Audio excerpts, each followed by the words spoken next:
राजनीति और रचनाधर्मिता का रिश्ता पुराना है और अनोखा भी। रचनाधर्मिता का एक जरूरी तत्व संवेदनशीलता है और राजनीति के लिए भी संवेदनशील होना जरूरी है। दोनों की खासियत एक सी है, फिर भी राजनीति में लेखकों साहित्यकारों की तादाद कम है। नई श्रृंखला साहित्य से संसद तक के माध्यम से मिलेंगे कुछ ऐसे ही संसद सदस्यों से और जानेंगे साहित्य से संसद तक के उनके सफर के बारे में। नमस्कार, संसद टीवी की इस विशेष प्रस्तुति में आपका स्वागत है। मैं हूं प्रियंवरा। आज हमारे साथ हैं राज्यसभा से सांसद महुआ माझी जी। महुआ माझी जी साहित्य जगत का भी जाना पहचाना नाम है। उन्होंने 2 उपन्यास लिखे हैं, दोनों ही उपन्यास खासे चर्चित रहे। तो आइए मिलते हैं महुआ माझी जी से और जानते हैं उनसे साहित्य से संसद तक के सफ़र के बारे में। महुआ जी, आपका बहुत बहुत स्वागत है। सबसे पहले हम ये जानना चाहेंगे कि आम तौर पर कहानीकार हों या उपन्यासकार हों, उनके लेखन की शुरुआत बालपन से होती है और आम तौर पर रचनाएं जो होती हैं कवित्व के माध्यम से प्रस्फुटित होती हैं। क्या आपके साथ भी ऐसा हुआ? आपकी पहली रचना कौन सी रही? देखिए, सबसे पहले तो ये कह दूं कि मैं एक ऐसे फैमिली से बिलोंग करती हूँ जहाँ कला, साहित्य, संस्कृति का बहुत ज़्यादा वहाँ पे हमारे जो मेरी बुआ, मेरे पापा, इन लोगों को बड़ा शौक़ रहा है और मैं उसी परिवेश में बड़ी हुई हूँ। तो अनायास ही साहित्य भी और संगीत भी, इस तरह की चीज़ें मेरे में आ गई हैं। मेरी शुरुआत लेखन की थोड़ा सा बाद में है, लेकिन उसके पहले मैं शास्त्रीय संगीत में रुचि रखती थी। वो सीखा है मैंने कुछ दिनों तक। फिर मैं गिटार बजाती थी, मुझे शौक़ था। स्कूल वगैरह में हवाइन गिटार बजाती थी। इसके अलावा भी जैसे डांस ड्रामा करना, रविंद्रनाथ टैगोर के जो प्लेस होते हैं वो उसमें पार्टिसिपेट करना।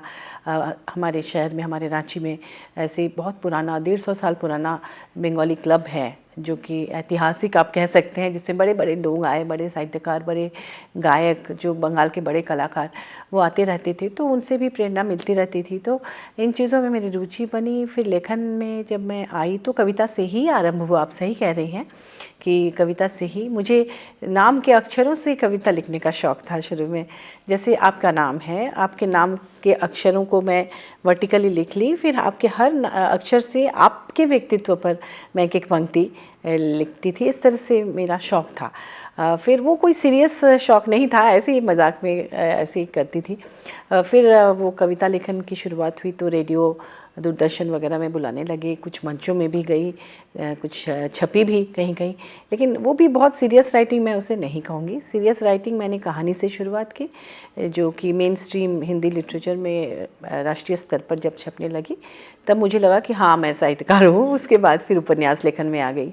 जी, आपकी पहली कहानी कौन सी रही जो छपी थी? जी, उसके बारे में थोड़ा बताइए। हाँ, मेरी पहली कहानी कथादेश एक पत्रिका है जो दिल्ली से निकलती है, वहाँ के उसके एक नवलेखन विशेषांक में छपी थी। मोहिनी की मौत एक आदिवासी औरत की कहानी थी, उसके स्ट्रगल की कहानी थी। उसके बाद मैंने कई कहानियाँ लिखी, जिसमें से भारतीय ज्ञानपीठ की पत्रिका नया ज्ञानोदय में एक कहानी छपी थी, चंद्रबिंदु। उसे मैं पर्सनली पसंद करती हूँ, लोगों ने भी खूब सराहा उसको। भारतीय ज्ञानपीठ ने अलग अलग तरीके से 3 बार उस कहानी को प्रकाशित किया। पहली बार एक विशेषांक में छापा। रविंद्र कालिया जी उस समय भारतीय ज्ञानपीठ के डायरेक्टर थे, तो पहले उन्होंने एक विशेषांक में छापा, महाविशेषांक में।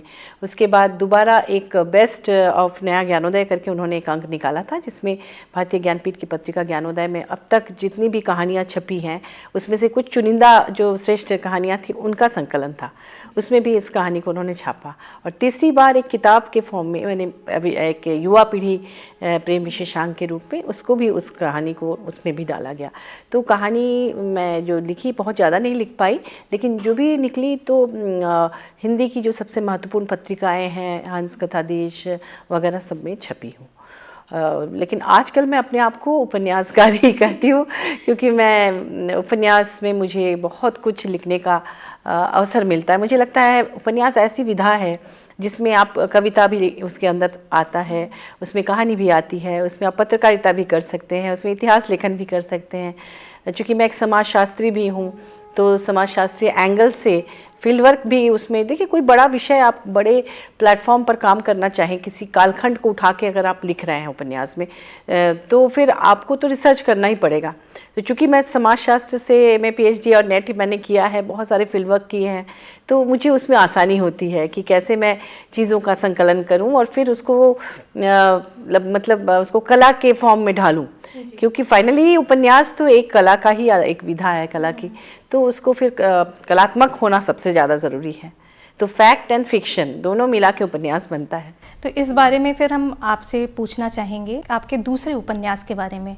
उसमें आपने आदिवासी जीवन और उसके साथ साथ यूरेनियम को लेकर के, उसकी त्रासदी को लेकर के, इन सब को मिला करके एक बहुत ही अच्छा और बहुत व्यापक विषय उठाया है और जिसको बहुत बारीकी से आपने उसका वर्णन किया है।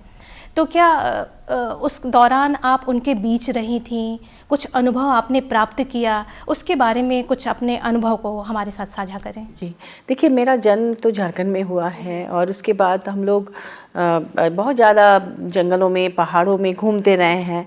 मैं एक बंगाली परिवार से हूँ, तो भ्रमण का शौक़ रहा ही है। तो हम लोग पिकनिक मनाने और ऐसे घूमने पहाड़ों में, जंगलों में, दुर्गम इलाकों में जाते ही रहे हैं। तो वहाँ जाने से उस कल्चर को, आदिवासी कल्चर को बहुत करीब से देखने का मौका मिला। 32 जनजातियाँ झारखंड में रहती हैं, जिसमें से 7 प्रिमिटिव ट्राइब्स भी हैं। तो उनके कल्चर को भी देखी हूँ कि कितना रिच कल्चर है वहाँ। लोग सोचते हैं कि आदिवासी अनपढ़ होते हैं, ऐसा नहीं है। उनके पास भले ही लिखित ज्ञान, मतलब उनके पूर्वजों ने जो मौखिक जो परंपरा है उसको वो लोग अपनी नई पीढ़ी में हस्तांतरित करते हुए चले जाते हैं। तो वो लोक कथाओं में, लोक गीतों में, लोक कलाओं में वो सारी चीज़ें संरक्षित रहती हैं। आज के समय में जब 21वीं सदी में हम हैं, दुनिया है, तो उनको समझ में आ रहा है कि उन चीज़ों में क्या है। अब देखिए, फोक की कितना डिमांड है। अब बड़े बड़े देशों में आप देखेंगे कि एग्जीबिशंस लग रहे हैं उनके आर्ट का। सोहराय पेंटिंग हमारे यहाँ का बहुत फेमस है। उसी तरह से जो अभी मिलेट की बात की जा रही है ना, मिलेट्स की, तो जो अन्न वो खाते थे, जिसे लोग सोचते थे कि हम सभ्य लोग नहीं खा सकते, जबकि अब वापस आ रहे हैं उसी में कि उनके पास कितने साइंटिफिक तरीके से चीज़ों को लेते हैं। इस तरह से उनकी जो कला है, उनके जो गीत हैं, नृत्य हैं, सब में बहुत खूबसूरती है, ओरिजिनल है, चीज़ें मौलिक है। तो उन चीज़ों को मैं देखी थी और मुझे लगता था कि इन चीज़ों को मैं उपन्यास में ज़रूर लिखूंगी। और एक तो मैं वहाँ रही, दूसरी बात कि मैं एक सोशियोलॉजिस्ट होने के नाते फील्ड वर्क करने के लिए मैं हमेशा लोगों के बीच गई, गांव में, जंगलों में, पहाड़ों में जो आदिवासी रहते हैं उनके बीच। उसके बाद फिर मैं एक लेखिका के रूप में जब मैंने इस विषय को चुना, क्योंकि झारखंड में बहुत सारे माइंस हैं, आपको पता होगा, अलग अलग तरह के खनिज पदार्थ हैं जो हम लोग पूरे देश को सप्लाई करते हैं। तो उसमें से माइंस से जो प्रदूषण निकलते हैं वो बहुत ख़तरनाक होते हैं। तो फिर भी कोयला, लोहा, इनका प्रदूषण तो समझ में आता है, लेकिन अगर यूरेनियम जैसी जहरीली चीज़ें हैं जो बाहर, जिससे चीप इलेक्ट्रिसिटी बनाने के लिए उसका खनन होता है, कैंसर के ट्रीटमेंट के लिए, रेज के लिए उसकी ज़रूरत है, न्यूक्लियर वेपन बनाने के लिए उसकी ज़रूरत है, तो वो जब वहाँ से निकलता है, तो वो जब रेडिएशन होता है बाहर निकालने के बाद, उसे वहाँ के लोग झेलते हैं, उस रेडिएशन को। तो मैंने इसलिए नाम भी रखा मरंगोड़ा नीलकंठ हुआ।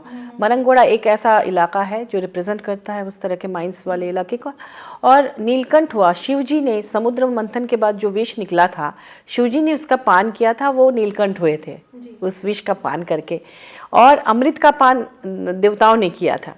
तो हम लोग क्या करते हैं कि उन इलाकों में जब वहाँ से खनन होता है, उस विष का पान उस इलाके के आदिवासी करते हैं, वहाँ की वनस्पति करती है, वहाँ के नदी, पशु पक्षी सब लोग करते हैं, और अमृत का पान हम लोग करते हैं। चीप इलेक्ट्रिसिटी चाहिए हमें, तो इस तरह की चीज़ें। तो मैंने इसलिए इसका टाइटल थोड़ा कलात्मक भी रखा और वो रीजनल भी रखा, शब्द भी ऐसे लिए कि जो आदिवासी कल्चर के हों। तो फिर मैंने उसके माध्यम से न सिर्फ यूरेनियम की त्रासदी को दिखाया, मतलब जो रेडिएशन की त्रासदी से कैसे लोग प्रभावित हो रहे हैं वो तो दिखाया ही, साथ साथ आदिवासी कल्चर के रिचनेस को भी दिखाया कि वो कितना समृद्ध है। अगर आप वहाँ के पूर्वज कह रहे हैं, अपने दादा अपने पोते से कह रहे हैं कि एक पेड़ में अगर 2 फल है तो एक तुम खाओ, एक रंग छोड़ दो, गिलहरी के लिए, चिड़ियों के लिए। तो देखिए, प्रकृति के साथ मिलकर रहने की कला उन्हें पता है। उनके जो संस्कार हैं, जन्म, मृत्यु, विवाह वगैरह, सब जंगल के बीच होते हैं, पेड़ पौधों के बीच, नदी के बीच, पहाड़ों के बीच। तो इससे क्या है कि प्रकृति के संरक्षण का मूल मंत्र उनके पास है। सारे पर्व त्यौहार प्रकृति के बीच है, करमा, सैरुल, सोहराय, जतरा, सब। तो ये तमाम चीज़ों को मैंने ना उसमें दिखाया है कि क्योंकि उपन्यास है, आप खाली भारी भरकम बातें नहीं कह सकते हैं, सिर्फ यूरेनियम और ये और रेडिएशन, तो फिर लोग क्यों पढ़ेंगे। तो उसे कलात्मक बनाने के लिए आपको प्रेम चाहिए, प्रकृति चाहिए, जंगल का वर्णन चाहिए, उनके रिचुअल्स चाहिए, उनकी वो ढोल नगाड़ों के बीच कैसे डांस कर रहे हैं, दिन भर मेहनत करने के बाद रात को अपनी थकान उतारते हैं नृत्य संगीत के माध्यम से, ढोल मांदर नगाड़ों की ध्वनि में वो डूब जाते हैं, उनकी थकान दूर हो जाती है, फिर अगले दिन सुबह उठ के फिर वो काम पे निकल जाते हैं।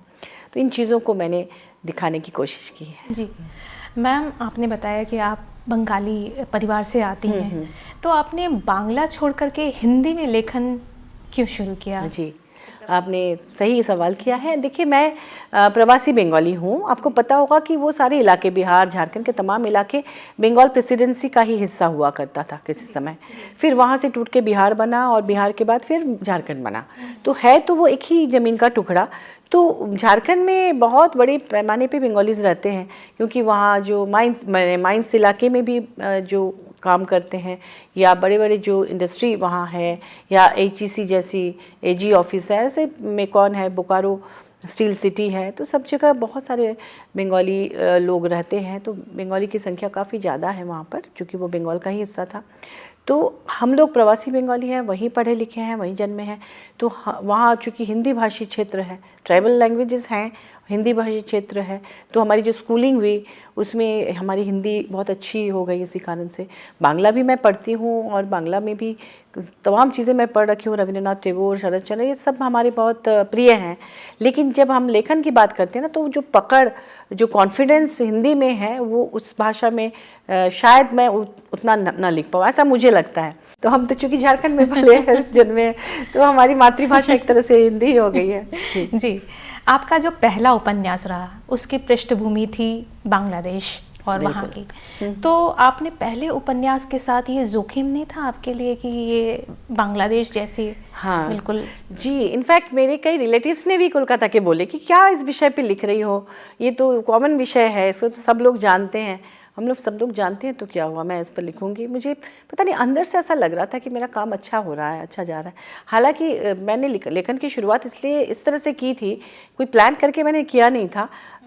इंडिया टुडे उन दिनों मैं कहानियाँ लिख रही थी, और हिंदी की सभी महत्वपूर्ण पत्रिकाओं में जा रही थी मेरी कहानियाँ। तो उन दिनों इंडिया टुडे एक साहित्य वार्षिकी निकालते थे, तो मेरे पास उनके एडिटर का लेटर आया कि आप हमें भी एक कहानी भेजिए। तो उनके लिए एक अच्छी कहानी लिखने के लिए मैं प्लॉट ढूंढ रही थी। तो उसी समय मैं किसी का इंटरव्यू ले रही थी, तो वो इंटरव्यू लेते लेते वो इंटरव्यू कई पृष्ठों का हो गया, 50 पेज का इंटरव्यू हो गया। मतलब इतनी इंटरेस्टिंग लगने लगी चीज़ें कि मुझे लगा अच्छा और लो। तो 50 पेजेस के वो इंटरव्यू, मतलब मैं नोट करती गई, वो बोलते गए, मैं पूछती गई, कई दिन लग गए थे इंटरव्यू लेने में। तो फिर मैं सोची कि अब कहानी इतनी लंबी तो नहीं लिख सकती, जब 50 पेज का इंटरव्यू है तब तो ये बहुत लंबी हो जाएगी। तो फिर मैंने सोचा कि ठीक है, इसमें हम एक लंबी कहानी ही लिख देते हैं, और अगर इंडिया टुडे के लिए कुछ और लिख देंगे, इसको कहीं और कर देंगे। ये सोच के फिर उस विषय पे मैं लंबी कहानी लिखना शुरू की। फिर लंबी कहानी लिखने में जो फिर मेहनत की, उस पर मैंने और रिसर्च किया, और चीज़ें जो दिमाग में थी वो सब करते करते फाइनली वो बढ़ता चला गया। लगभग 2.5 लाख शब्द हैं उसमें, लगभग। हाँ, 400 पेज का उपन्यास है वो, और वो बढ़ता चला गया। मुझे बहुत इंटरेस्ट आने लगा, और मैं लिखती थी तो घर में भी सब लोग बोलते थे तुम कर क्या रही हो, इतने दिन हो गए, 4 साल लगे थे उसे लिखने में। और उसको मैंने 3 ड्राफ्ट बनाया था। उस समय तो कंप्यूटर से नहीं लिखती थी, हाथ से लिखती थी। 2006 में वो पब्लिश हुआ था, तो 4 इयर्स लगे थे मुझे उसको कंप्लीट करने में। और मुझे इतना कॉन्फिडेंस मेरे में आ गया था, और ऐसा फील होता था कि ये लोग इसको ज़रूर पसंद करेंगे, पारखी नज़र होगी तो इसको पसंद करेंगे। उपन्यास लेखन के लिए किन चीज़ों को आप महत्वपूर्ण मानती हैं? हाँ, देखिए, सबसे पहले तो शब्द, आपका शब्द चयन, आपके पास शब्द के भंडार होने चाहिए, और भाषा पर पकड़ होनी चाहिए। आजकल क्या है ना कि बच्चे जो पढ़ते हैं तो उनको ना ऑब्जेक्टिव टाइप के क्वेश्चंस ज़्यादा दिए जाते हैं। तो पहले हम लोगों के समय में ऐसे और लेटर बहुत ज़्यादा हम लोगों को मिलता था, तो उससे है ना कि लिखने की क्षमता उससे विकसित होती, चाहे इंग्लिश हो, हिंदी हो, कोई भी लैंग्वेज हो। तो अब जो समय की कमी, ज़्यादा से ज़्यादा सब्जेक्ट्स पढ़ाने की होड़ में वो लेखन का अभ्यास छूट रहा है बच्चों का भी। तो इसलिए मैं कहती हूँ कि जिसको भी लेखन का शौक़ हो वो ज़रूर लिखते रहे, ऐसे लेटर जो मन में हो, तो उसमें एक पकड़ होगी, कलात्मक शक्ति होनी चाहिए कि उसको आप कैसे क्रिएटिव ढंग से उसको लिख रहे हैं। क्रिएटिविटी बहुत ज़रूरी है उसके लिए। और देखिए विषय भी चुनना है आपको खुद से। और सबसे बड़ा चैलेंज लेखक के लिए ये होता है कि आप दूसरे की कॉपी तो कर ही नहीं सकते हैं, आप खुद की भी कॉपी नहीं कर सकते हैं। ये सबसे बड़ा चैलेंज, यानी कि दोहरावट नहीं होना। नहीं, आप ना अपने उपन्यास को दोहरा सकते हैं, ना उसकी भाषा को दोहरा सकते हैं, ना उसके विषय को दोहरा सकते हैं, और ना ही उसके पैटर्न को दोहरा सकते हैं। तो उसी की अगर आप 100 कहानी लिख रहे हैं तो 100 में से 100 कहानी अलग होनी चाहिए, तब आप अच्छे लेखक हैं। आपको हमेशा विषय भी नया चुनना है और उसमें लेखन का स्टाइल भी चेंज करते रहना है। तो ये सब चैलेंजेस है, तभी कोई बड़ा लेखक बन सकता है। मैं अपनी समझ से बोल रही हूँ, क्योंकि इसका कोई स्कूल हो ही नहीं सकता। मैं ये मानती हूँ कि कलात्मक लेखन का कोई स्कूल हो ही नहीं सकता। तो ये कोई भी चीज़ मौलिक होनी चाहिए कला के क्षेत्र में। आप कुछ भी आप कॉपी कर सकते हैं, लेकिन कंपोज अगर कर रहे हैं तो वो आपकी अपनी काबिलियत होनी चाहिए। जी, अब साहित्य से लेकर के संसद तक का सफ़र, उसको कैसे देखती हैं? अच्छा जी, देखिए साहित्य लेखन करते करते जब मैं ख़ास तौर पर मरंगोड़ा नीलकंठ हुआ लिखने के क्रम में मैं इंटीरियर में बहुत ज़्यादा गई, बहुत करीब से उनकी परेशानियों को मैंने देखा, ख़ास तौर पर महिलाओं की।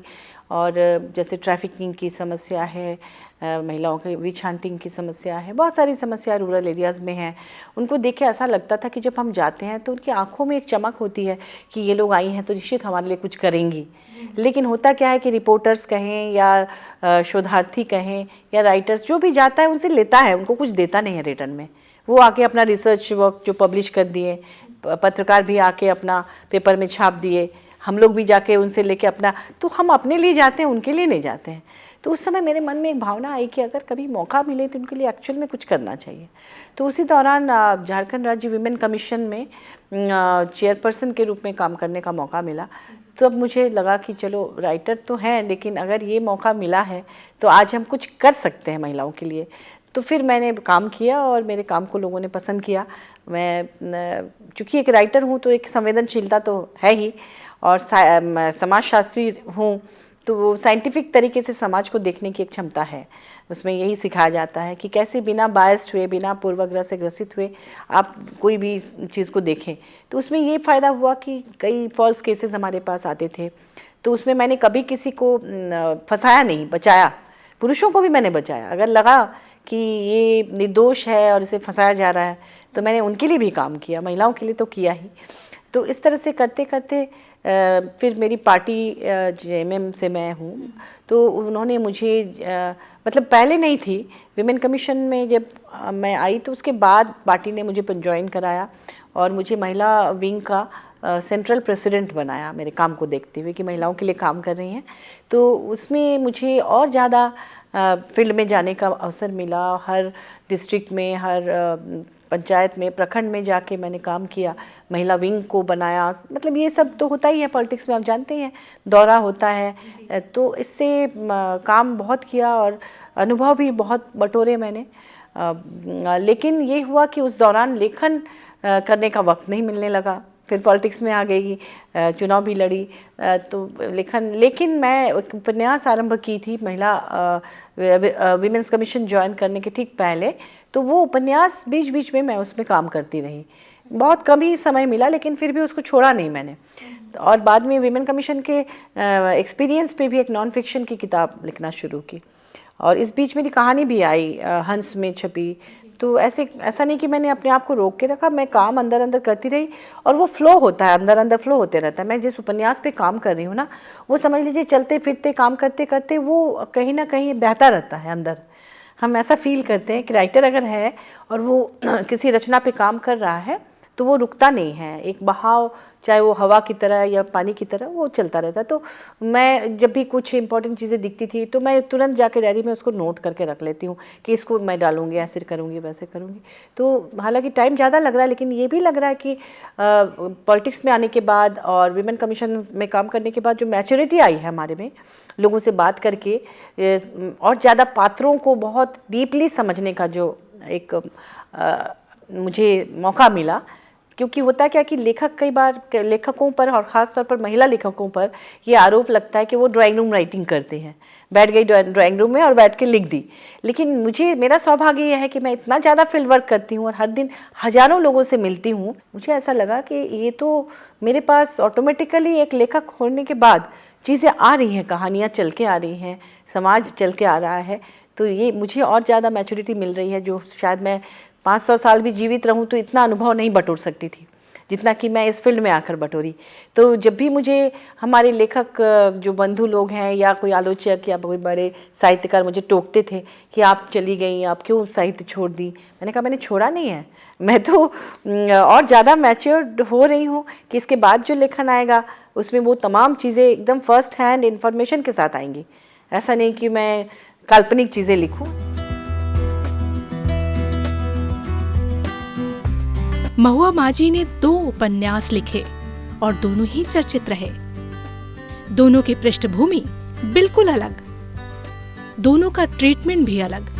उन्होंने अपने दूसरे उपन्यास मरंग गोड़ा नीलकंठ हुआ का एक छोटा सा अंश दर्शकों के साथ साझा किया। इस उपन्यास को मैंने समर्पित किया है तथाकथित विकास की बलिवेदी पर चढ़ाए गए धरती पुत्रों पुत्रियों के नाम। और इसमें कई छोटे छोटे चैप्टर्स मैंने रखे हैं ताकि पाठकों को पढ़ने में आसानी हो जाए। इसमें पहला उपन्यास जहाँ से शुरू होता है मैं उस पैराग्राफ को पढ़ के सुनाती हूँ। दादाजी उसे पत्थरों का डॉक्टर बनाना चाहते थे। ये उन दिनों की बात है जब मरंगोड़ा में सभी के हाथ पांव बिल्कुल सही सलामत थे। किसी का सिर असामान्य रूप से बड़ा या छोटा नहीं दिखता था। किसी की देह घिनौने घावों से बजबजाती नहीं थी। केंदू फल के बीज न तो टेढ़े हुआ करते थे और न ही गायब। गाय बकरियों के जबड़े, दांत या मसूड़े सड़ गल कर गिरते नहीं थे। आसन्न तूफान या बारिश की जानकारी देने के लिए लिपि जैसे लाल मटमैले पंछी गांव, जंगल, टोला में हर वक्त मुतयन रहते। लोग भक्ति श्रद्धा से बिर बोंगा जंगल देवता, बुरु बोंगा पहाड़ देवता की पूजा किया करते। सगेन के ततंग ने ही सगेन नाम रखा था अपने पोते का। ततंग यानी दादाजी, सगेन यानी फुनगी, टहनी के ऊपर निकल आई नई कोमल पत्तियों वाली फुनगी। लेखन के लिए महुआ माझी को देश विदेश में अनेक सम्मान एवं पुरस्कारों से नवाजा जा चुका है। लेखन के साथ ही उनका झुकाव गायन और रंगमंच के प्रति भी रहा। बचपन से ही वह गीत संगीत से जुड़ी रही हैं। महुआ माझी आज की पीढ़ी की आइडियल हैं, प्रेरणा स्रोत हैं। महुआ माझी के प्रेरणा स्रोत कौन रहा? देखिए, ऐसे तो बहुत सारे लेखक हैं जिनकी रचनाएं मुझे बहुत अच्छी लगती हैं। उसमें कुछ बांग्ला के हैं, कुछ हिंदी के हैं, कुछ ट्राइबल लैंग्वेजेस के हैं, कुछ विदेशी राइटर्स भी हैं। तो उसमें मैं नहीं जाते हुए मैं एक ऐसी महिला के बारे में कहना चाहूँगी जिनसे मैं बहुत ज़्यादा प्रेरणा ली हूँ। उनमें वो है महाश्वेता देवी जी। वो एक एक्टिविस्ट भी थी और लेखिका भी थी। सिर्फ ड्राइंग रूम में बैठ कर उन्होंने नहीं लिखा, उन्होंने फील्ड में जाकर काम किया और जिनकी पीड़ा को उन्होंने अपनी लेखनी में लाया, उनके लिए उन्होंने बहुत लड़ाइयाँ लड़ी, इसलिए वो मुझे इतनी अच्छी लगती हैं। और महाश्वेता देवी जी के साथ मेरा एक बहुत महत्वपूर्ण घटना मेरे जीवन के साथ जुड़ी हुई है, जिसे सोचकर मैं बहुत खुश हो जाती हूँ। मुझे ऐसे कई अवार्ड्स मिले हैं, अच्छे अच्छे अवार्ड्स मिले हैं, लेकिन महाश्वेता जी ने एक दिन मुझे फ़ोन किया और उन्होंने मेरे उपन्यास मरंग गोड़ा नीलकंठ हुआ के बारे में उसकी तारीफ़ की और उन्होंने मुझे बताया कि वो मुझे कुछ लिख कर देना चाहती हैं उस पर। और उन्होंने पढ़ के सुनाया। इंग्लिश में एक लेटर उन्होंने अपने हाथ से लेटर हेड पे लिखा था। उसमें उपन्यास की तारीफ़ करते हुए उन्होंने लास्ट में लिखा था, this is the most important novel written on tribals. तो ये मेरे लिए इतना बड़ा सम्मान है कि जिन्होंने उम्र भर आदिवासियों के लिए काम किया और वो मुझसे कह रही हैं कि मेरा उपन्यास बहुत इम्पोर्टेंट है, तो मुझे बहुत अच्छा लगा। क्योंकि वो हो बेल्ट पर ज़्यादा, हमारे झारखंड में बहुत सारे आदिवासी समूह हैं जिसमें से 32 जनजातियाँ वहाँ हैं, उसमें से 7 प्रिमिटिव ट्राइब्स भी हैं। तो हो जनजाति पर उन्होंने उतना काम नहीं किया था, उस फील्ड पे नहीं किया था जहाँ यूरेनियम रेडिएशन और इससे प्रभावित हो रहे हैं कुछ आदिवासी जैसे संताली हैं। तो वो उस बेल्ट पे मैंने काम किया, तो उसके लिए उन्होंने मुझे बुलाया भी अपने पास, आशीर्वाद दिया, एक लिख कर स्पीड पोस्ट भी किया उस लेटर को, जो कि मेरे पास अभी भी है सुरक्षित। मैम, आपने बताया कि आप बचपन में क्लासिकल भी सीखी हुई हैं, कुछ गीत, कुछ पंक्तियाँ गुनगुना दीजिए। देखिए अभी तो प्रैक्टिस है नहीं, लेकिन मैं कोशिश कर रही हूँ। जी। आज जाने की जिद ना करो, हाय मर जाएंगे हम तो लुट जाएंगे, ऐसी बातें किया ना करो, आज जाने की जिद ना करो।